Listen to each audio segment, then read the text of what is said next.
Welcome to Policy on Demand. I'm Sindhu Blume. It is the week of November 17th, and this is your Monday briefing.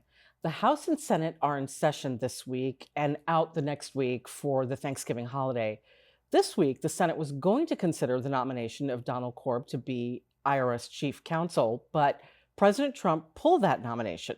While the government funding seems to be squared away through January, there are open issues for affected agencies. And here to shed light on post-shutdown implications for the IRS is Deb Palacheck. Deb, welcome. Thanks so much for having me. So I want to point out to our viewers that you have been with PwC since September, and you came from the IRS, and I'm going to have to look down to read these titles because they are traditionally long. You were Principal Deputy of the Chief Tax Compliance Office, Director of Cross-Border Activity, LB&I, and Director of Withholding, Exchange, and International Individual Compliance, and Director of Treaty Administration. But there's one more that I'd like to mention. You have represented the United States in OECD forums. So, Deb, welcome to PwC and your first appearance on Policy on Demand. Thank you. So let's get to the questions. What has been the impact of the 43-day shutdown at the IRS? I think it may be too early to say what the full impact has been, but it was reported that roughly half the workforce was working during the shutdown, with a focus on the upcoming filing season, as well as implementation of the One Big Beautiful Bill Act, given that that's an administration's top priority. On the exam side, so within large business and international, only a minority of employees were working. And my understanding is that most of those employees were working on the OB3 provisions, administrability, and implementation, as well as cases where statutes would be imminently expiring. And on the service side, there was limited live phone assistance, limited refunds were being paid, appointments with appeals, taxpayer advocate, taxpayer services had been canceled during the course of the shutdown. And the IRS could receive correspondence, receive payments, but generally did not respond. And with the end of the shutdown on Wednesday evening, Thursday morning, we were already hearing of examination teams back to work and reaching out to businesses to reschedule meetings that had been canceled during the course of the shutdown and get cases back on track. And I think one of the ways that we in DC gauge what's happening in DC is the traffic on Metro and traffic. Yes. And I have to say there was quite a bit this morning. Yes, I felt the same. Yes.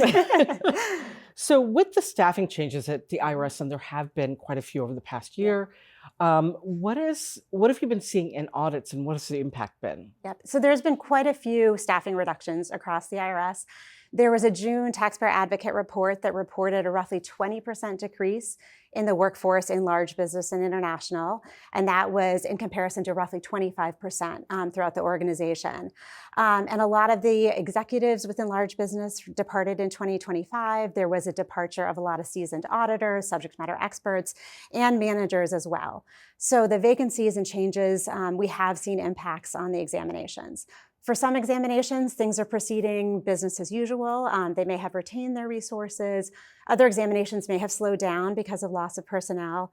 But we also have seen on some audit teams that the examiners are looking to resolve issues more expeditiously, perhaps obtain currency where cycles are very dated, where they're looking at years that are in the distant past, and also utilizing various dispute resolution mechanisms to that end of getting caught up and finding resolution on cases.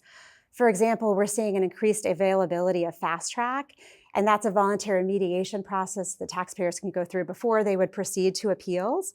That was reinforced in summer guidance from large business and international, and it now requires higher levels of executive approval within large business if a taxpayer's ask for fast track is to be denied.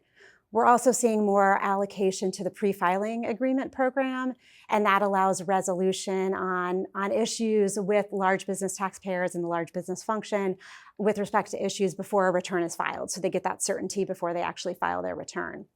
And finally, we're seeing an attempted preservation of competent authority resources. So that's in the treaty space to resolve double taxation issues or issues where there may be taxation not in accordance with an income tax treaty.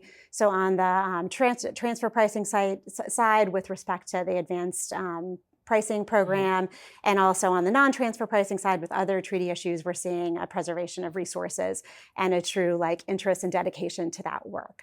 And certainly notwithstanding which approach is taken on examinations, we're seeing that the IRS continues to be comprised of an incredibly mission-driven and hardworking class of employees. So quite a list there of things that are happening. And you just mentioned exams for taxpayers that are just entering the exam cycle. What are your thoughts about things that they might want to consider as to what they need to do and how things might go? Sure.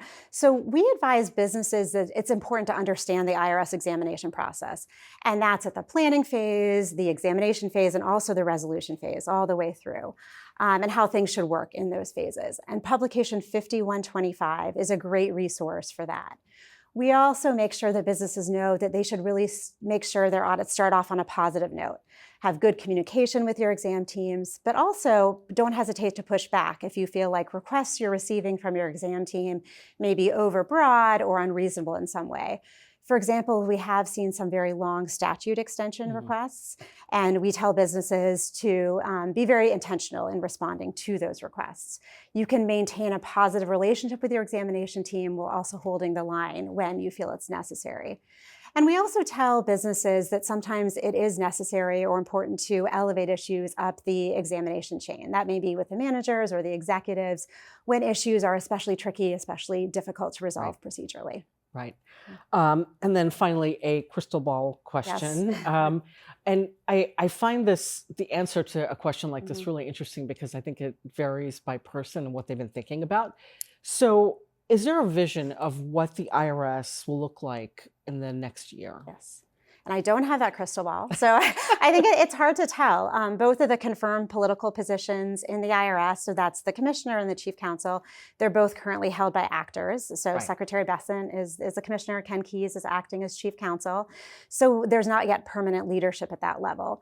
And most of the executive positions at the high levels of the IRS are also held by actors or are vacant. So perhaps when there's more permanency in that IRS leadership team throughout the whole organization, there'll be more clarity in vision and strategy for the year ahead.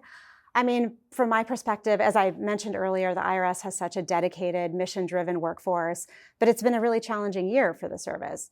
So I would hope that this coming year brings more stability, a focus on improving tax administration. There's many opportunities within the service to improve the organization, and as things move forward, I hope that next year is very constructive in terms of positive change, not only for the agency, but also for the taxpayers it serves.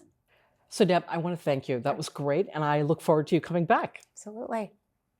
A note for our viewers, there will be a week in review at the end of this week, but no episodes the following week for the Thanksgiving holiday in the United States. We are thankful you have spent this time with us. We hope you have a good week. Take care.